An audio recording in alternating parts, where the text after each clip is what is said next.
J'espère sincèrement que vous allez bien, que tout se passe pour le mieux de votre côté. Lors de notre précédente intervention, nous ne sommes pas venus seulement exposer des constats ou dresser un énième tableau sombre. Non, nous avons volontairement choisi de franchir un cap, celui des propositions concrètes. Car on nous reproche souvent de ne parler que des dysfonctionnements. Cette fois, nous avons voulu prouver une chose essentielle. Nous savons analyser les maux du pays. Mais surtout, nous sommes capables d'imaginer des remèdes, à condition bien sûr que ceux qui décident acceptent enfin d'écouter. La réflexion portait sur l'orientation de certaines dépenses publiques, notamment les sommes astronomiques prévues pour le projet de Gara Djebile. Un chantier présenté comme stratégique mais qui, soyons honnêtes, engloutira des ressources financières gigantesques. Dans une hypothèse pourtant prudente, l'État algérien devra débourser plus de 15 milliards de dollars rien que pour lancer et rendre opérationnel ce méga projet. Or, nous l'avons déjà expliqué, ces mêmes montants auraient pu être redirigés vers des secteurs bien plus porteurs, capables de générer rapidement de la richesse, de l'emploi et une dynamique économique durable. Des investissements offrant un rendement plus rapide, plus sécurisé et surtout plus apaisant pour la société. Sans oublier l'impact social et environnemental. Des milliers de postes créés, une économie plus verte, une pression réduite sur les écosystèmes et une meilleure protection de notre environnement. Autrement dit, un choix stratégique qui aurait permis non seulement de développer le pays, mais aussi de préserver son avenir. Il s'agit de la révolution solaire, à savoir comment l'Algérie pourrait se doter d'énormes moyens de production d'énergie solaire pour produire son électricité avec cette énergie propre. Ce qui allait lui permettre d'économiser son gaz qu'elle allait consacrer pour le projet de Argy-Billay. Et avec le gaz qu'elle va économiser, on aurait pu utiliser ce gaz pour l'exporter à l'étranger et gagner des devises. Malheureusement, beaucoup d'entre vous se sont montrés sceptiques, et je les comprends. Et certains d'entre vous, les commentateurs fidèles et des membres de notre communauté, nous ont signalé, nous ont interpellés pour nous dire « Mais Abdou, ça existe déjà ». Le gouvernement algérien ou l'État algérien a déjà lancé un fameux programme qui s'appelle le Programme solaire 2030. Donc, tu n'apportes rien de nouveau. Sauf que nous allons vous expliquer aujourd'hui que ce programme est aux arrêts. Et cela n'a jamais été concrétisé. Tous les objectifs qui ont été fixés n'ont jamais été atteints et ne seront jamais atteints. Pour une raison simple. C'est que l'Algérie, malheureusement, depuis l'arrivée d'Abdid au pouvoir, a décidé de négliger le soleil, qui est une énergie gratuite, qui est une véritable bénédiction divine, pour reprendre la terminologie, le vocabulaire de notre cher, précieux et chaleureux Premier ministre, Sfirib. Nous avons du soleil en abondance en Algérie, qu'on aurait pu utiliser pour créer de la richesse et des emplois, gagner des devises et améliorer notre compétitivité économique. On a négligé le soleil pour s'intéresser au fer. Le problème des dirigeants algériens, Diamma, c'est qu'ils aiment trop le sous-sol. Ils détestent tout ce qui est extérieur, tout ce qui est au-dessus du sol. Tout ce qui est dans la nature ne les intéresse pas. Nous allons vous démontrer aujourd'hui que, malheureusement, l'État algérien a toujours eu de belles intentions, mais il n'a jamais su comment les réaliser sur le terrain, faute de bonnes stratégies et faute surtout d'avoir au plus haut sommet de l'État des décideurs compétents, sincères, honnêtes et surtout stratèges, qui comprennent que, quand on établit une stratégie pendant plusieurs années, il faut la suivre, il faut patienter, il faut accepter que certains mauvais résultats soient au rendez-vous. Et il faut surmonter quelques obstacles pour réaliser de bons résultats. Je veux d'abord vous expliquer quelques vérités scientifiques. On parle des réserves immenses de fer qui sont à Billé. Et on essaie de persuader les Algériens et les Algériennes qu'il est nécessaire de les exploiter parce que ce sont des réserves stratégiques et importantes. Mais saviez-vous que nous avons des réserves encore plus importantes, plus colossales et plus stratosphériques au niveau du solaire, du Soleil? L'Algérie, JMA, est l'un des pays les plus ensoleillés au monde. Vous allez voir maintenant une carte qui va vous indiquer un indicateur qui s'appelle l'irradiation horizontale globale, IGHH.H. Cet indicateur permet de mesurer le taux d'ensoleillement dans chaque pays à travers le monde. L'Algérie a en moyenne 3000 heures d'ensoleillement par an. 3000 heures d'ensoleillement par an, c'est énorme. Par rapport à la France, la moyenne est de 1500 heures. Dans le sud, l'extrême sud de la France, c'est 2500 heures quand il y a des canicules. Donc, nous avons 2 fois plus de soleil en Algérie qu'en France, par exemple. On fait partie, je l'affirme et je le dis, et cela a été démontré par tous les rapports scientifiques des pays les plus ensoleillés au monde, notamment dans les régions du sud du pays, au niveau de notre désert, le Sahara. Le taux d'ensoleillement peut être même 2 fois supérieur au taux d'ensoleillement dans le nord du pays. Cela signifie quoi? Cela signifie que, grâce à cette irradiation horizontale globale, c'est-à-dire grâce à ce taux d'ensoleillement très élevé, l'Algérie a largement la capacité de produire de l'énergie solaire. Et avec l'énergie solaire, on peut produire de l'électricité. Avec l'électricité, on peut alimenter l'industrie.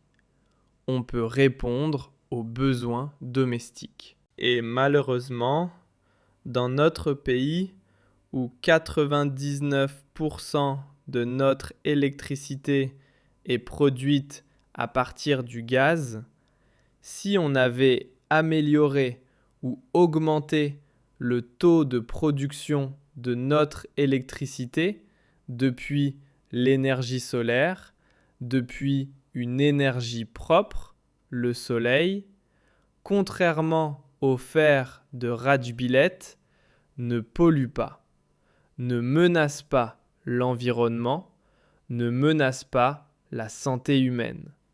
C'est une énergie 100% propre qu'on peut exploiter sans défigurer l'environnement. Il suffit juste de construire des méga-centrales solaires en plein désert. Il faut les entretenir. Veillez à ce que la poussière n'endommage pas ou n'abîme pas les panneaux solaires. Il faut un peu d'entretien et de maintenance. Et nous avons des emplois qui sont créés, puisque pour produire de l'électricité, ces centrales solaires nécessitent de la maintenance.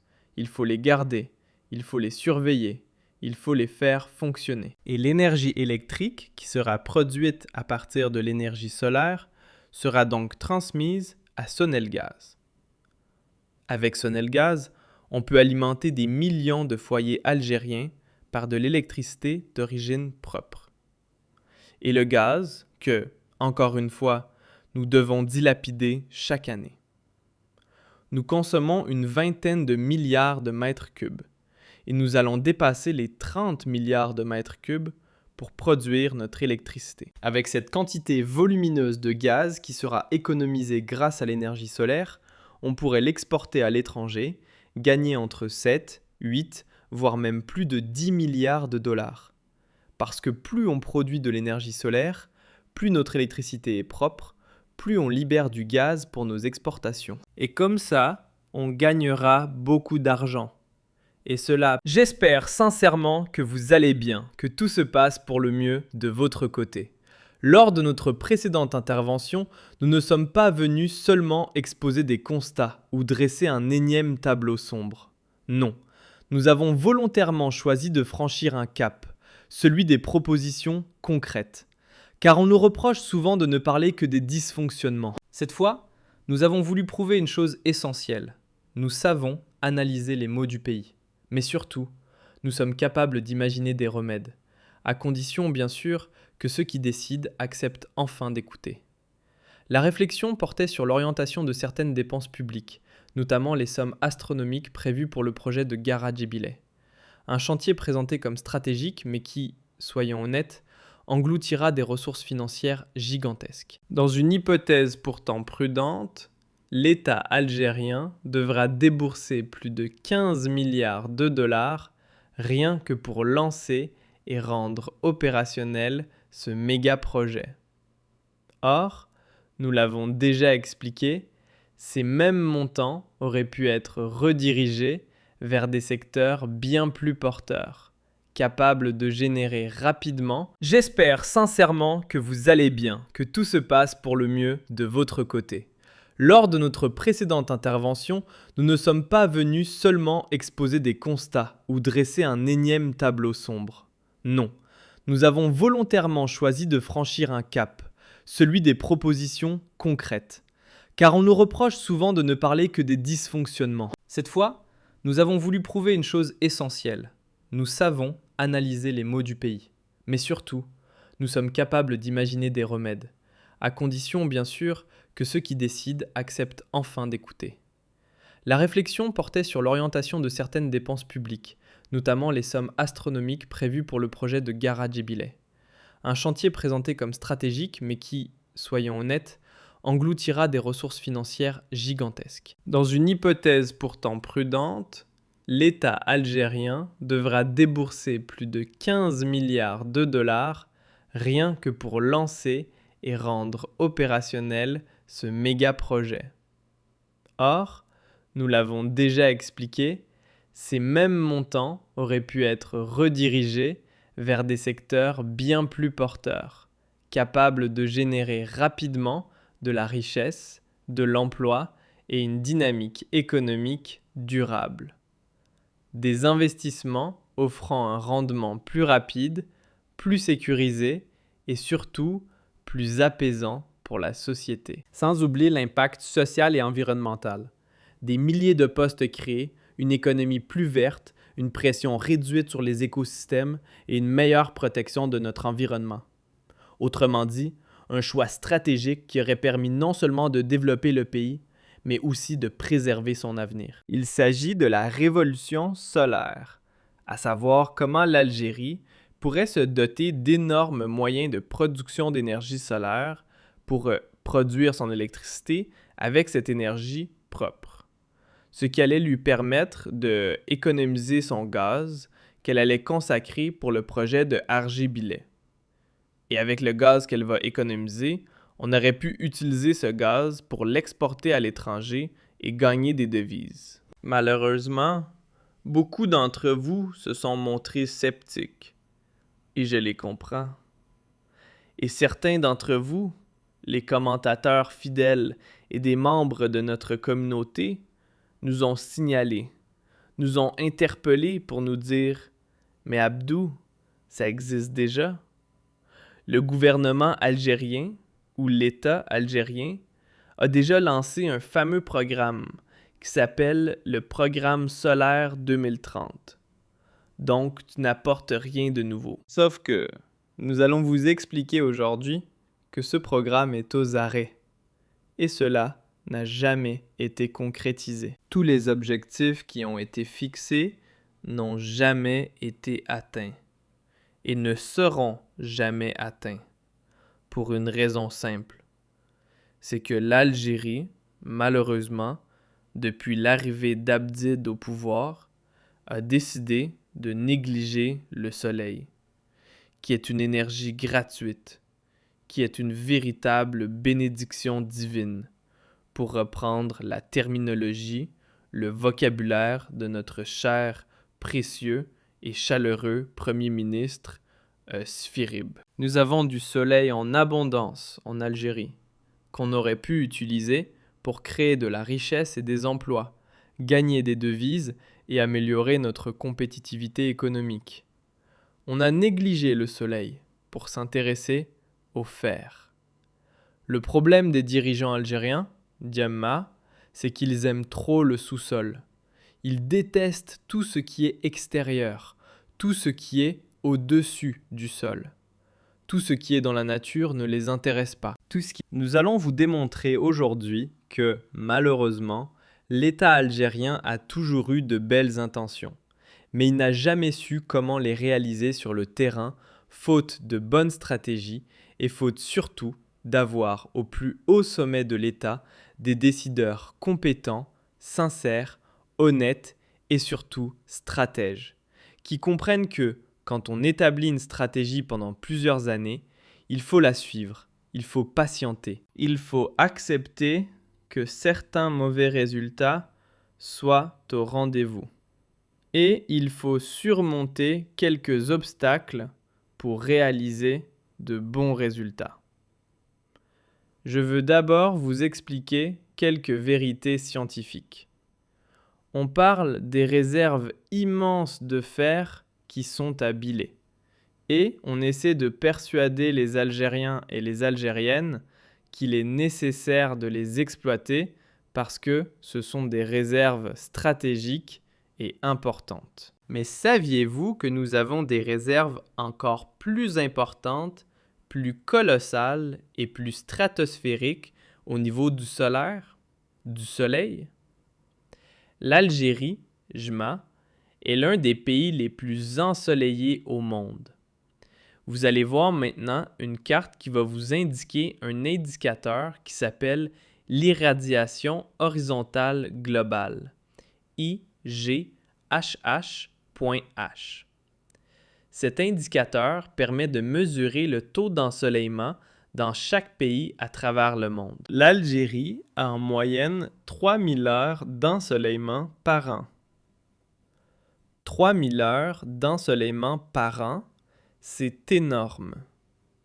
Par rapport à la France, la moyenne est de 1500 heures. Dans le sud, l'extrême sud de la France, c'est 2500 heures quand il y a des canicules. Donc, nous avons 2 fois plus de soleil en Algérie qu'en France, par exemple. On fait partie, je l'affirme et je le dis, et cela a été démontré par tous les rapports scientifiques, des pays les plus ensoleillés au monde, notamment dans les régions du sud du pays, au niveau de notre désert, le Sahara. Le taux d'ensoleillement peut être même 2 fois supérieur au taux d'ensoleillement dans le nord du pays. Cela signifie quoi? Cela signifie que, grâce à cette irradiation horizontale globale, c'est-à-dire grâce à ce taux d'ensoleillement très élevé, l'Algérie a largement la capacité de produire de l'énergie solaire. Et avec l'énergie solaire, on peut produire de l'électricité. Avec l'électricité, on peut alimenter l'industrie. On peut répondre aux besoins domestiques. Et malheureusement, dans notre pays, où 99% de notre électricité est produite à partir du gaz, si on avait amélioré ou augmenté le taux de production de notre électricité depuis l'énergie solaire, depuis une énergie propre, le soleil, contrairement au fer de Rajbilet, ne pollue pas, ne menace pas l'environnement, ne menace pas la santé humaine. C'est une énergie 100% propre qu'on peut exploiter sans défigurer l'environnement. Il suffit juste de construire des méga-centrales solaires en plein désert. il faut les entretenir. Veillez à ce que la poussière n'endommage pas ou n'abîme pas les panneaux solaires. Il faut un peu d'entretien et de maintenance. Et nous avons des emplois qui sont créés, puisque pour produire de l'électricité, ces centrales solaires nécessitent de la maintenance. Il faut les garder, il faut les surveiller, il faut les faire fonctionner. Et l'énergie électrique, qui sera produite à partir de l'énergie solaire, sera donc transmise à Sonelgaz. Avec Sonelgaz, on peut alimenter des millions de foyers algériens par de l'électricité d'origine propre. Et le gaz que, encore une fois, nous devons dilapider chaque année. Nous consommons une vingtaine de milliards de mètres cubes et nous allons dépasser les 30 milliards de mètres cubes pour produire notre électricité. Avec cette quantité volumineuse de gaz qui sera économisée grâce à l'énergie solaire, on pourrait l'exporter à l'étranger, gagner entre 7, 8, voire même plus de 10 milliards de dollars. Parce que plus on produit de l'énergie solaire, plus notre électricité est propre, plus on libère du gaz pour nos exportations. Et comme ça, on gagnera beaucoup d'argent. Et cela permettra à l'Algérie d'améliorer ses revenus en devises et de diversifier son économie en mobilisant des ressources financières précieuses en devises pour créer des emplois. Il faut savoir que tout ce que je dis, les dirigeants algériens, eux, le savent. Le savent. Pourquoi? Parce qu'en 2011, déjà, effectivement, il y avait un programme qui a été lancé par l'État algérien, qui s'appelle le Programme solaire 2030, qui a été lancé en 2011 et qui avait pour objectif de créer ou de produire 22 gigawatts. 22 gigawatts, c'est énorme. 22 gigawatts, c'est de quoi, pratiquement? Cela peut être l'équivalent aujourd'hui de plus de 50% de la consommation nationale d'électricité du pays. On peut même, dans certains moments, le dire, parce que l'électricité en Algérie connaît des pics de consommation pendant l'été, là où il y a les climatiseurs, les moindres refroidissements, etc. Mais en hiver, avec 22 gigawatts, cela peut être même jusqu'à 70%, voire plus, de notre consommation nationale d'électricité. Donc, c'était un objectif qui était très ambitieux. Cela, c'était en 2011. L'objectif était... Il y avait un programme qui consistait à faire quoi? Qui consistait à atteindre, d'ici 2030, 22 gigawatts, c'est-à-dire 22 000 mégawatts. Alors, c'est ce 22 gigawatts, et l'objectif premier était de produire 12 000 mégawatts, ou 12 gigawatts, afin de permettre de couvrir 40% de la production nationale d'électricité. Donc, avec 12 gigawatts, et 12 gigawatts qui étaient normalement potentiellement destinés à l'exportation, en mettant en place des plateformes ou des passerelles d'interconnexion électrique avec les pays de l'Union européenne. Donc l'Algérie avait, en 2011, je vois la différence entre l'époque de Boutef et l'époque de Tebbout.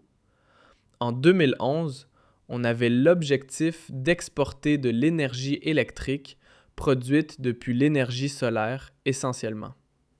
Le programme s'appelait le Programme solaire 2030. Donc, les objectifs étaient... Ce programme a été adopté en 2011 par le ministère de l'Énergie et s'appelait le Programme national de développement des énergies renouvelables et de l'efficacité énergétique. Il n'y avait pas que le solaire. On allait même investir sur l'éolien, c'est-à-dire produire de l'électricité et de l'énergie en exploitant le vent. Mais 80% de ce programme était basé sur l'énergie solaire, parce que nous avons beaucoup de soleil en Algérie. Donc on a la véritable bénédiction divine, pour reprendre ces paroles. C'est le soleil que Dieu nous a donné, que la nature nous a offert. Le fer, il en existe pratiquement partout. Mais des pays aussi ensoleillés que l'Algérie, il n'y en a pas beaucoup. En tout cas, le programme a commencé d'abord par une première étape, normalement entre 2011 et 2020. Entre 2011 et 2020, il était censé y avoir des projets pilotes d'hydroélectricité, c'est-à-dire la production d'électricité avec de l'eau. Mais les avancées ont été malheureusement limitées. Et aujourd'hui, nous sommes en 2023. Vous allez avoir des schémas qui circulent en ce moment qui vous démontrent la justesse et la véracité de mes propos. En 2023, nous avons produit malheureusement seulement 436 MW solaires, alors que le programme a été lancé en 2011. C'est-à-dire que, en 12 ans, on a produit seulement l'équivalent de quoi ? L'équivalent de 436 MW, c'est-à-dire uniquement de quoi produire de l'électricité pour 40 000 habitants en 12 ans. Donc, aucun objectif n'a été atteint. Les efforts, parce que la bureaucratie